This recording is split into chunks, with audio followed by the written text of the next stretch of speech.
Crossroads of the World is one of LA's most interesting looking programmatic structures. It is. We'll get to who designed it and ha ha ha. Oh, I can't wait. It's also known. I see Wiener. Yeah. He's I.M. Pei's friend. We've brought up Crossroads before, and then in different ways because a crime is linked to it. So I've brought it up as much as I could, but also we talked about Crossroads because of the designer. But back to malls. It's known as America's first outdoor shopping mall, as advertised in the late 30s when it opened. Although several times I've also read that it was LA's first outdoor shopping mall. So I believe that it might be. I believe it's America's first outdoor shopping mall, but it might just be LA's. I want to believe that it's America's first shopping mall. I want to believe that too, because I can't with this one and with my next one. There comes a point where like, when does something cross over from just a street with a lot of stores to being an outdoor mall? Exactly. Yeah, cars can't go into it.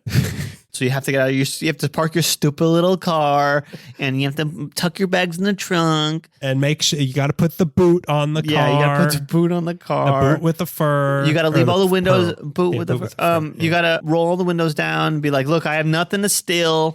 Leave it. To tell the story, we'll go back to 1930. Leave the keys in the car. Leave the keys in the car. This car isn't even worth your time. That's how confident I am. I'm so confident. I'm low on gas even. Like, you'll make it a mile, and then what? What are you going to do? To tell the story, we'll go back to 1931, when what was to become the Crossroads of the World was simply a strip of business offices. They didn't even look like a boat because in 1930s, boats weren't even invented yet. Christopher Columbus. People were still flying back then, like with their hands. Yeah, with their hands, flappy big chests. Yeah, Flappy Birds. Yeah. Christopher Columbus walked here. And he's like, is this India? You're like, you're stupid. You're so stupid, Christopher Columbus. But you do walk on water, so. So I gotta give you that. Someone who had an office at 6671 Sunset Boulevard, or then was 6665 Sunset at the time, was an old character I'd like to bring up. Once again, we return to the old alley gangster, the Grey Wolf, Good Time Charlie, Charles Crawford. Okay. I thought it was going to be a funny name. Grey Wolf is kind of funny. Yeah, that is funny. Hey, you know what? Colors are funny. Owner of the Maple Bar, also known as the Maple Cafe and Saloon, one of the many establishments that claim to have the longest bar. Okay, here we go. And also claim to have, it's one of those places that was like gambling out back and brothel upstairs. Like, it's a bar, wink. It's a prohibition mullet. Yeah, it's a corruption. It's a vice mullet. Through the 20s, Crawford is part of the City Hall gang, along with Mayor George Cryer and the man who actually called the shots, Kent Caton Perrott. The Gray Parrot. The Gray Parrot, yeah. Vice, I bring this up all the time, but Vice was run through the corrupt City Hall, spreading organized crime throughout Los Angeles. But it came apart in 1929 when Cryer and Perrott had a falling out, and Crawford was indicted for conspiracy charges after trying to frame a council member, Carl Jacobson, who was trying to expose the City Hall gang's crimes. Crawford never served any time because the case was dropped, so it seemed like things were maybe slowing down for Crawford's operations. He was now riding the socially approved titles of politician and real estate manager, and he did own several properties, including the law offices, or the lot of murder, steal, and break. Yeah, including the lot of office suites at 6665 Sunset, which he purchased in 1923. He purchased it from Amelia Jewett, which I read on J.H. Graham's has a really great blog, which I use for all kinds of things, but he really helped with understanding. So this one's for you, J.H. Graham. J.H. Graham. Everyone go read his blog. It's really good. Soon after buying the property, Crawford had 2-story, 8-family apartments built here, designed by J. Leroy Moser. He also rented like Hudson-built bungalows on the complex as well. The complex was called the Crawford Court. Okay. Here's some more alliteration. The Crawford Crowleria. From the October of 1923, when Crawford Court was new, I found a story when I searched the address in the LA Times historical newspaper database from the library. An entry from 1923 popped up with the headline, "Youthful robber subdued. Reminder of dead mother stops attack after midnight visitor gets small change." Wait, what? Woman's appeal melts boy burglar. I'll read you the story. I mean, I'll say summation. Read me every last detail. And play parts, do voices. Basically, some punk beanie baby wearing a kimono around his body and a handkerchief over his chin snuck into the apartment at 6665 Sunset Boulevard after midnight to rob the place. He woke up Mrs. Bal Keller with, "Have you any money?" And instead of screaming, she told him, "You could take $3 and loose change and leave." She saw that. Ever dance with the devil in the pale moonlight? This will make sense in 60 years. Yeah, I have. Yeah. Why? Which devil? Is it Chernobog? Because if so, set me up. Was I supposed to? I met him on the Crossroads. Was I supposed to dance? He did a deal. Oh, I knew I was supposed to dance. Darn. If I said his name 3 times, would he have given me a Zagnut? Oh man. He turned into like a carousel. I didn't. And I tried to write him, and he got mad. I don't know. And then like a ripoff of Dune happened. Wacky Dune. So wacky Dune happened. So he goes in and she tries to rob her, wakes her up to steal her money. She's like, I have like quarters to take it. She told that he was so young and asked why he was robbing houses. He said he was hungry. The questions kept coming. He lost his cool and the two tussled, but she finally asked, what would your mother think if she knew you were doing things like this? And he said, my mother is dead. And she reciprocated. Oh, yikes. Oh, boy. Tough crowd. My son is no. She said, I thought my son was dead. And she replied, well, my mom is also dead, maybe even deader than yours. Which is also, that's how Batman and Superman ends. Your mom's dead? My mom's no, that's not. After the mothers were brought into the mix, this could have been Batman. Actually, it could have been. After they were talking about their dead mothers, he fell to the ground and started sobbing. My God. And basically he just left. Baby. He kind of was a baby. That's a weird story. It's a really weird story, but it happened at Crawford Court. Huh. Okay, back to Charles Crawford. The Julian Pete petroleum scandal we covered in our Conman episode was sucking Crawford in, as we would find out that he paid hush money to keep his crimes from being exposed. One of the parties who was getting his extortion money was a private secretary of the Julian Petroleum Company named Leotone Johnson. The other person pulling for Crawford's dough was Alley Examiner reporter named Morris Levine. These are 2 guys who were extorting money from known gangster, and he was trying to pay them to shut them up. So these politicians were extorting money out of a gangster.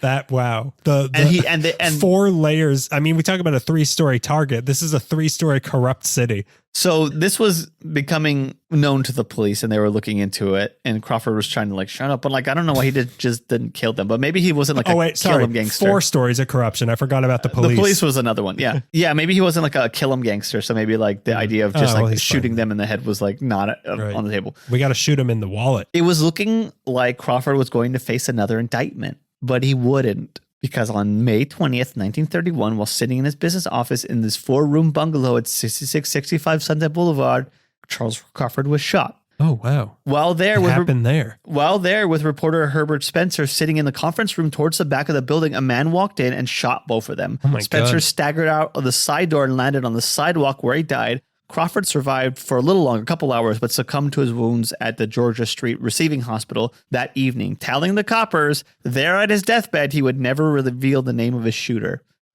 Which is okay. It was the shooter who did that, though. The shooter, former district attorney David Clark, would later confess. I wonder what it's like to have someone die. Like the person you shot is going to be like, I'll never squeal no matter what. And then you're like, oh, but I will. I'm the one who did it. Like I'll squeal on myself. Yeah, it's strange. He confessed, stating his murder. I mean, guilt does, I've read Edgar Allan Poe. I get it. Nevermore, the heart, and the there must have been a crow problem in his study. Must have had one too many ravens. Say you did it. Say you did it. Go on. Go on. Go on now.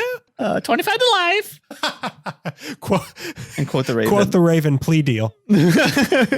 Clark would state that his murder was in self-defense, as Crawford was planning on making a return to organized crime and was trying to involve Clark in a plot to frame the chief of police, Roy Steckel, who was a friend of Clark's. By the way, the Raven wasn't the one that was the telltale heart. The heart is the one that tells you to confess. The Raven just tells you that the love of your life is dead. Yeah. You're the Raven is the one that the little boy whose mom was dead. You're absolutely right. Yeah. Yeah. So the heart's going. I'm mixing up my Poe motifs. Yeah. My motifs. Yeah. But the heart's going boom, boom, boom, boom. Boom, boom, well, boom. It's making the noise of Law and Order. Boom, boom, boom, boom. And then the guy screams up, "Produced by Dick Wolf!" The Grey Wolf! Produced by the Grey Wolf! I did it! So David Clark was saying that it was self-defense when he killed these 2 men. He said that the 2 argued Crawford pulled a gun, but Clark outdrew him and shot them in dead. The wives of the dead men both claimed their husbands were not armed that day, which I don't know. Others speculate that Clark killed Crawford because there was compromising photos of him in Crawford's possession, but those rumors never went anywhere.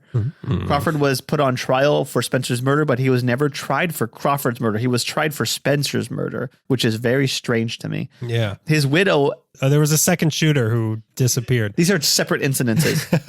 Coincidence. Yeah. Charles Crawford's widow, Ella Crawford, asked DA Burren Fitz, who we know from all kinds of scandals. Yeah. She asked for him to not go to a retrial, hoping to spare her good husband's name, lest of all his shady dealings would be brought into light should they go for this retrial. So she's like, no, I'm dropping it. Don't worry about it. He's dead. Clark was eventually acquitted, and a new era of political corruption was about to unfold as Frank Shaw was elected mayor in June of 1933. So after his estate was settled, his widow, Ella Crawford, and their two daughters were given more than $1 million in properties and personal belongings, and with the girls having a trust fund established for them as well. After his death, Ella wanted to continue his real estate business. Interestingly, in February of that year, Charles Crawford was planning on building a 6-story apartment complex for families with children at that site, and that was like in the works at the spot where his bungalow was on his big lot.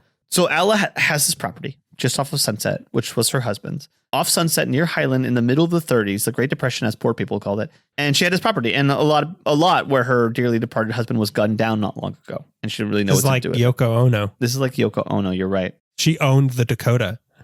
She owned the rights to Catcher in the Rye. Oh, no. What am I going to do with this? Can't look at this anymore.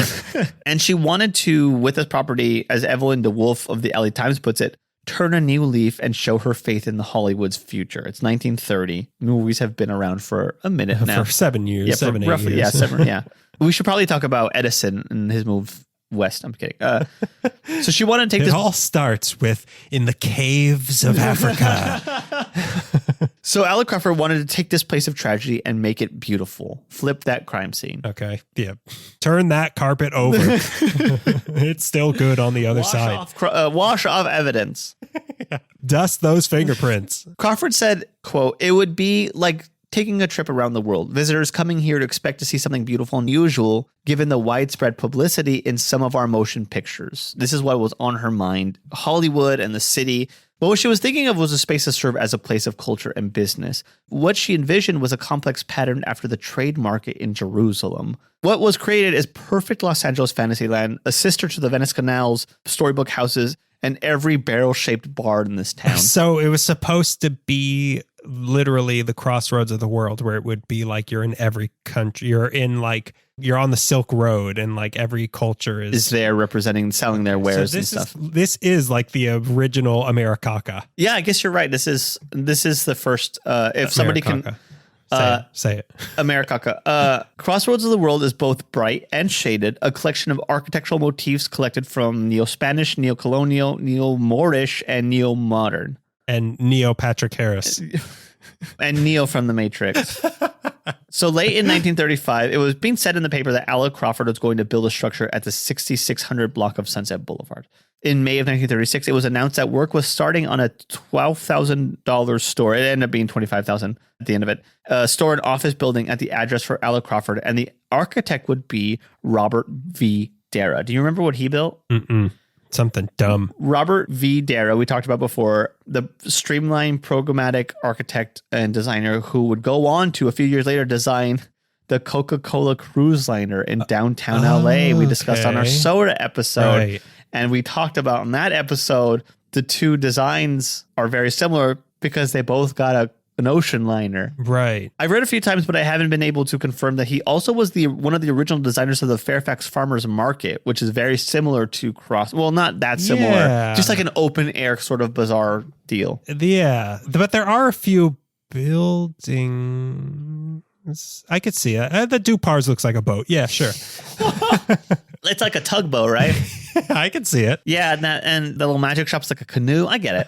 Yeah. The hot sauce shop is the coal room. Yeah. Where all the Irish people are. And they like it down there. The French market is where all the rich people stay. And the American Girl the American Girl doll store is exactly where it would be normally. Well, if there's ever you need to evacuate the Grove, American Girl dolls first. American Girl door. Oh my God, that's really hard to say. It is American Girl dolls first, and then all the other nationalities can go after. Please, we must evacuate. Women's department and American Girl doll first. Now Canadian Girl dolls. Now Swedish Girl dolls. Most of the structures there were built for Crossroads New since the lot was demolished to make way for the mall. But the 2-story Crawford court structure was rebuilt and converted from residential to commercial. That's not where he was shot, though. Some of the existing structures were moved to other parts of the city. The little bungalow where he was shot is like now on Wilshire, I think, in like Culver City, which is strange. What? Yeah. One aspect of the outdoor bazaar they were planning would be that it would have a second floor to offer more available spaces for renters to sell items from. That was kind of a big deal, like a mall with two. It was the 30s. So like a second store to keep shopping was like, that was a big deal. I don't have to go drive 4 miles away to go get shoes. Yeah, but you got to go upstairs. Oh, never mind. In this economy? Do you have one of those boxes with a string that pulls you up? It doesn't have a word yet because I haven't invented it yet. The lot itself was quite large, deceptively so. It's 2.5 acres, 100,000 square feet altogether. Darrow would tackle the design of the shopping center with 2 themes in mind. Firstly, a ship. Clearly, the Coca-Cola plant was on his mind, but more accurately, the romantic travel themes of the Coca-Cola, which stands for Sip Slurp. So yeah, he was thinking about ships, but like so was everybody because like romantic travel themes was a big part of the 30s. Was like Queen Mary coming to town around then? I can't rember. Yeah. Or was that later? She was built already, but she was about to. She was built already, but she was about to go. Not much longer. She would be active in duty. She would have to enlist. Right, so she was like shipping people around. Ship in people around. Her bosom. The rump on that boat. Aye, matey. What I wouldn't give to sail the 7 seas upon her. Oh no, it's the Queen's time of the month. I don't even know what that means. I just had to say it. My brain thought of it and it had to come out and I'm ashamed and I don't like myself very much. I love to see her. I hate to see her dock, but I love to see her set sail. This is pervert Popeye who's attracted to boats. I thought it was Mr. Krabs. Same laugh.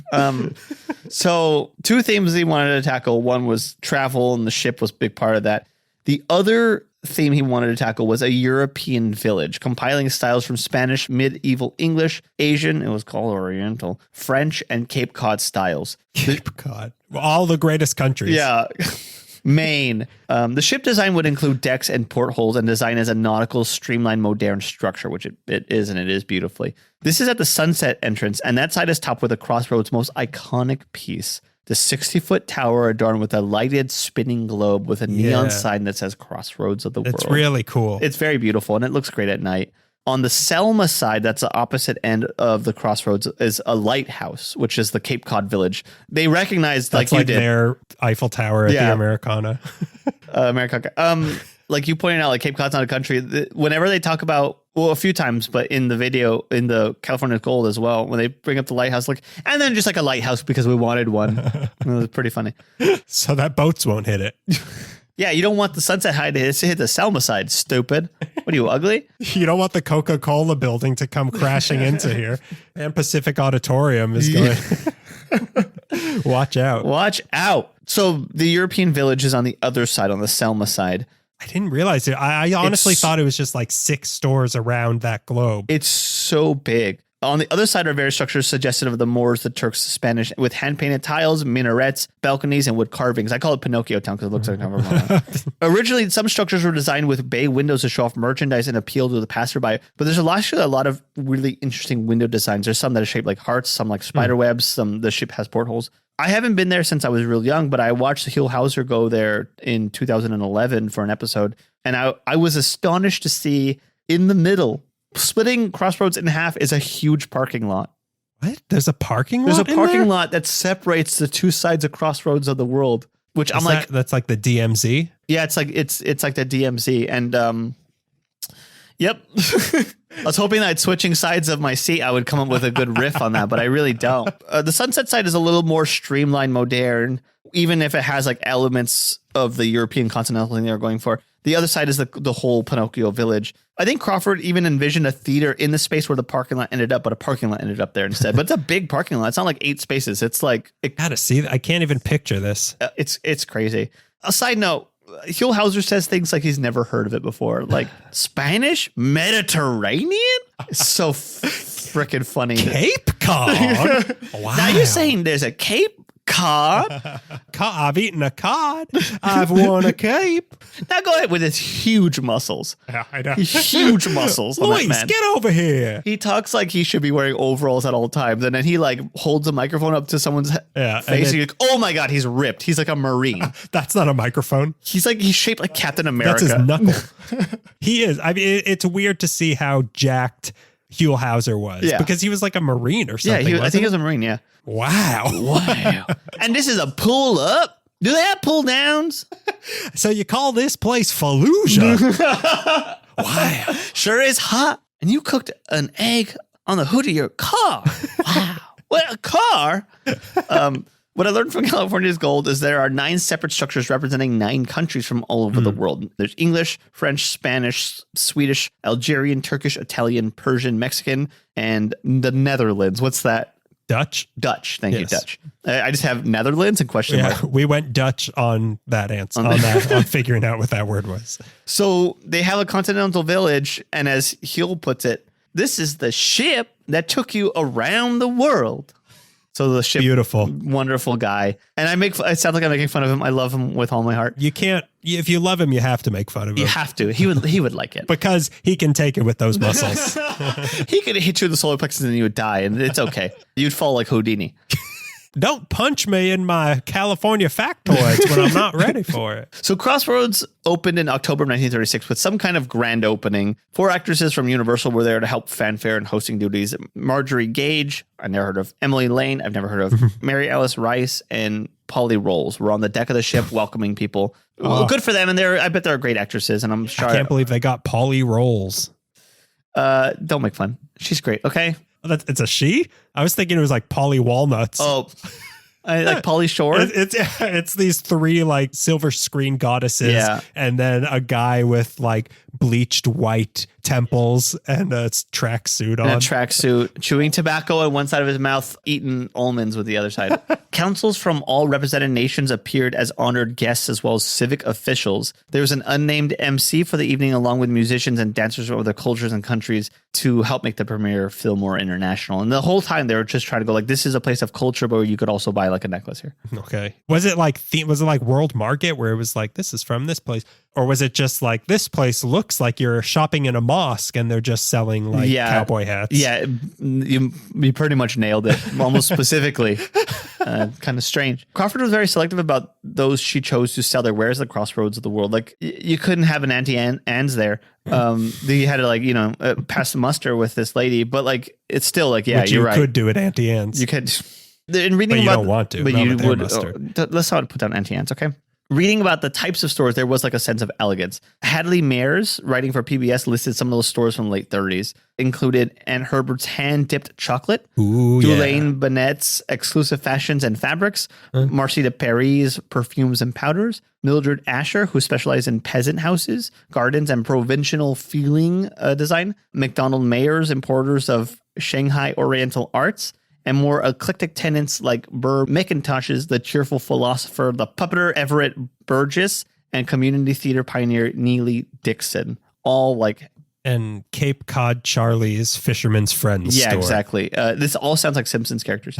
Many artists established studios in smaller spaces, including the influential ceramic artist Beto. The Subdebs hosted fundraising art fairs in the quaint streets. Sigma Kappas gathered at the restaurant La Merienda, and several charities established their headquarters there. So this is, like I was saying, like a place of elegance. Like it looks beautiful, and there's just like nice stuff to buy. Like a place that you're probably going to talk about next. Yeah. There's a sense of like, oh, well, we're going to go over to Crossroads and buy it. Yeah. The Continental Cafe and Lounge set up inside the cruise ship with seating on the outdoor upper deck, which sounds really cool. There was women's fashion stores, lingerie stores, men's hats, men's handkerchiefs, guys' barbershop, a Mexican tea room, and a Mexican tea room. What's a Mexican tea room? I don't. Is this some sort of like a Western standoff sort of thing? Yeah. They got into a Mexican tea room. It's 3 people holding tea up to the next person. It's the Spider-Man meme, but they're holding tea. And it's very elegant. A Swedish eatery called A Bit of Sweden served at the Crossroads. A smorgasbord. Through the years, the offices and studios have had many famous tenants. In the 30s, you would catch all kinds of famous alcoholics here. W.C. Fields had shopped there. F. Scott Fitzgerald worked there. Humorist Robert Benchley, who we talked about when we were talking about the Garden of Allah, did some work here, either working or making their livers work. In the 50s, Crossroads was a huge workplace of the incredibly talented sex pest Alfred Hitchcock, who was working at offices there at Crossroads. Huh, that's weird. No, it actually kind of makes sense to me. Well, I thought his office was like, they showed me on the tram tour at Universal. It was at Universal. He does it out of the Bates Hotel. Yeah, that's him in the window. That's him in the window.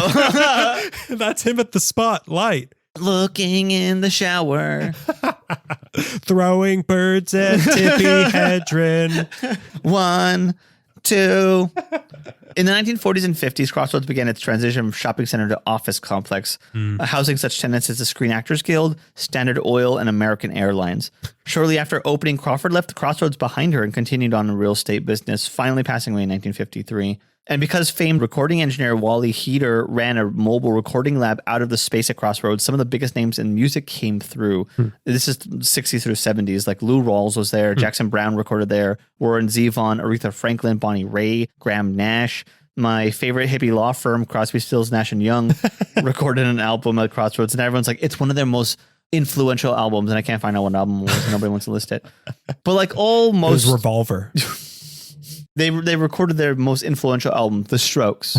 Is this it? Crosby, Stills, Nash & Young's best work. But like most things cute and kitsch and fantasy-like, by the mid-70s, everyone in LA hated it. And it fell into disrepair as it fell out of style. Can't do coke in here. What's this have to do with Vietnam? There's boys dying over there. Yeah, where's the Vietnam building? It was on the auction block primed for destruction in 1974. They wanted to put a high-rise there when developer Morton looked. They paved the entire world and put up a high-rise. Wow. What is this, Judge Dredd? Developer Morton Lacretz bought it in 1977 and preserved it, saved it from the auction block and preserved it. He spent most of his years breathing life back into Crossroads, restoring as much of the wear and tear as he could, even like uncovering painted over decorative tiles that uncultured idiots painted over, which is crazy to me. He added fountains and landscapes. Crossroads was added to the National Register of Historic Places in 1980. And they just have been like interesting people through the years. Fashion designer Louise Archer's showroom was there. The Hollywood Arts Council, run by Oscar and Nyla Arlassian, was there. Interlock Studios, which was like a sound stage in the Moore structure. They occupied space there. I know that there's definitely still stuff there. Like I think there's like a film preservation company that's in there. Geffen Films, who released Beetlejuice. You're the other great law firm, Beetlejuice operates out of Crossroads, as does the American Film Magazine. I think they still do. Taschen Books puts out those excellent coffee table books like The Dark City, The Real Los Angeles Noir, which is, if you want to buy it for me, you can. That's a great present to give somebody who loves true crime. Named Greg. Yeah, named Greg. Yeah, Taschen runs out of Crossroads. Different movies have been filmed there. Alley Confidential was filmed there. Dragnet, the TV show, and a bunch of other stuff I don't like. Yeah, I see it pop up in a lot of things. Yeah, it pops up. And it's exciting. Wasn't Mank? Didn't they film Mank there? I feel like it was in Mank. I don't know if it was in Mank. Yeah. Maybe I'm thinking of Spank. You might be thinking of erotic version of Mank. It's almost as long.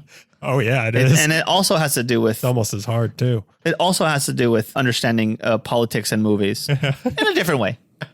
Disney's MGM Studios theme park in Orlando replicated the Crossroads Tower for their own park over there. Okay. I think we have that. Do we have that here, too? No, maybe not. Maybe I'm thinking of... They have a tall structure there, but it might be... All I know is Whoopi Goldberg narrating my flight across California. In January 2019, LA City Council approved a project to revamp the Crossroads of the world in a move to revitalize the district. So we're hoping Crossroads might get some love in form of money, and space will be part. A lot of stuff has had a resurgence in the last 10 years. A lot of stuff has been destroyed wholesale, and we thought that Reputation could save it, and it couldn't. And Mr. Tempo will take over the pig and whistle, and we have to look at that all the time. It seems like there's also in the works, it's kind of in the air that they might incorporate low-income high-rise into the structure at Crossroads. That'd be interesting. Which I'm not against affordable housing. I'm not. Oh, yeah. Famously, you are, right? Against affordable housing near me where I live. Not in your backyard. You've always said this. I always say that. And I'm so proud of my backyard, which is the whole city. The whole city, yeah. I like affordable housing. I like it. I'm okay with it being in my area. But I don't like the idea of reworking historic Los Angeles around something like that. It can be done. If you don't it's completely, it's like I'm trying to think of a similar thing, but I know that there are places where it's like, this building here is from the 1800s and this around it is an 800-story housing complex, but like you can still visit I know there's a way to do it with class and thought. Maybe if you put Mr. Tempo's his mascot, Mr. Tempo himself, on the side of it. Yeah. You put Mr. Tempo, or what took over Meltdown. Was it going to take over Pacific Dining Car, which is going to be like a Taco Bell? It's all Mr. Tempo. It's all Mr. Tempo. You're right. If there's class and thought behind it, I think it can work out. But I feel like lately there's been very little of both those things. But Greg, you've seen Mr. Tempo, right? It's Mr. Tempo. Oh, excuse me. You went to Pig and Whistle all the time. I love, especially their back room. Well, you can run into any one of the actors from Silicon Valley. Take your pick. Yeah.